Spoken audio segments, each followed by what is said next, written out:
प्लासी की लड़ाई में जितने लोग मैदान में लड़ रहे थे उससे ज्यादा लोग मैदान के बाहर खड़े होकर तमाशा देख रहे थे, लड़ाई का परिणाम सुनने की प्रतीक्षा कर रहे थे। देश के भाग्य का निर्णय होने जा रहा था, मगर उस निर्णय में सारा देश शामिल नहीं था। विदेश मंत्री के नाते मैं अफगानिस्तान गया था। आपको सुनकर ताज्जुब होगा, अफगानिस्तान के अपने मेजबानों से मैंने कहा मैं गजनी जाना चाहता हूं, गजनी। पहले वो मेरी बात उनकी समझ में नहीं आई, कहने लगे गजनी तो कोई टूरिस्ट स्पॉट नहीं है, गजनी में कोई 5 स्टार होटल नहीं है, गजनी में आप जाकर क्या करेंगे, गजनी में आप जाकर क्या देखेंगे। मैं उन्हें पूरी बात नहीं बता सकता था। मेरे हृदय में कहीं गजनी कांटे की तरह से चुभ रहा है। जब से मैंने गजनी से आए एक लुटेरे की कथा पढ़ी है और किशोरावस्था में पढ़ी है, मैं देखना चाहता था वो गजनी कैसा है। आपको सुनकर ताज्जुब होगा, महमूद गजनी का अफगानिस्तान के इतिहास में कोई स्थान नहीं है।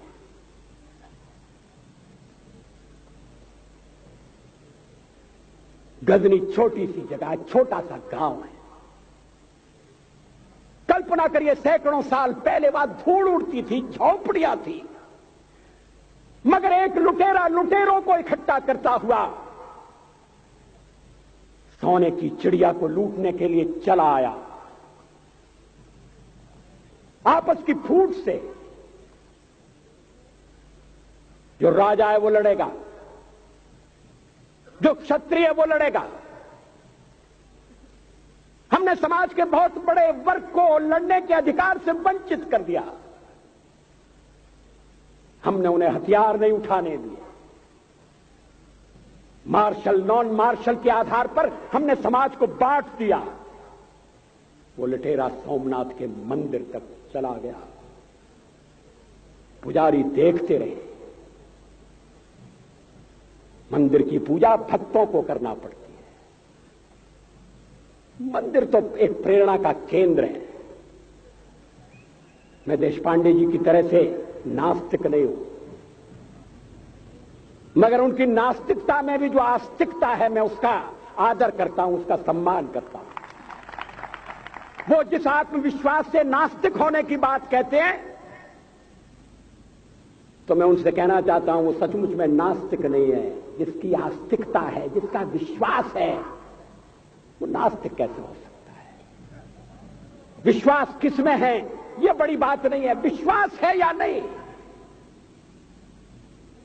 हमने समाज के बहुत से बड़े वर्ग को विश्वासहीन बना दिया।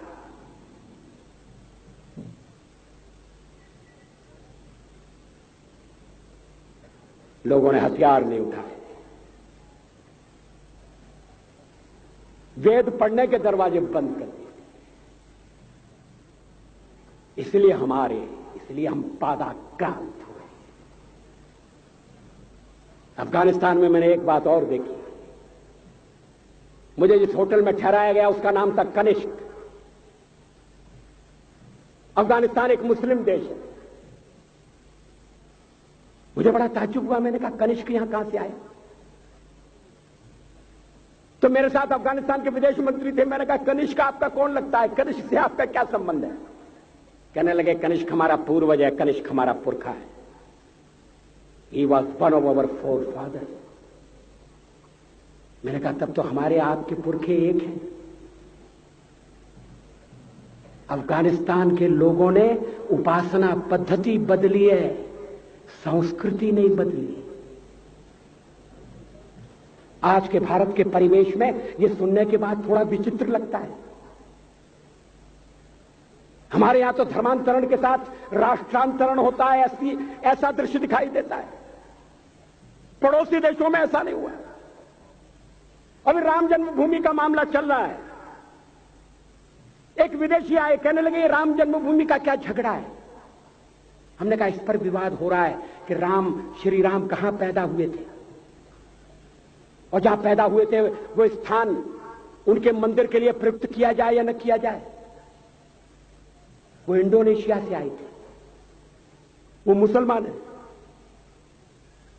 कहने लगे हम तो समझते थे कि राम के लिए सारे भारत में आदर होगा, सम्मान होगा। हमने कहा ये आपने कैसे समझा।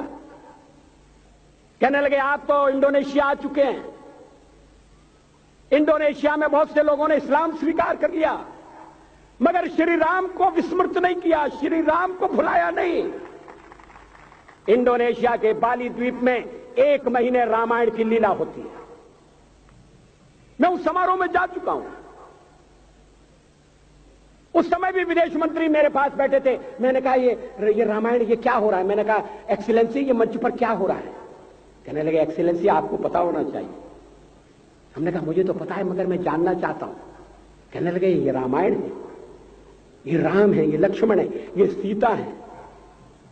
हमने कहा इनसे आपका क्या संबंध है, आप तो मुसलमान हैं। कहने लगे हमारा संबंध बहुत पुराना है, हमारा तब का संबंध है जब हम मुसलमान नहीं हुए थे। थाईलैंड की राजधानी अयोध्या कही जाती है। थाईलैंड के राजा को आज भी राम कहा जाता है। सावरकर जी ने हिंदू राष्ट्र की बात की, हिम्मत के साथ। बुनियादी तौर पर भारत हिंदू राष्ट्र है।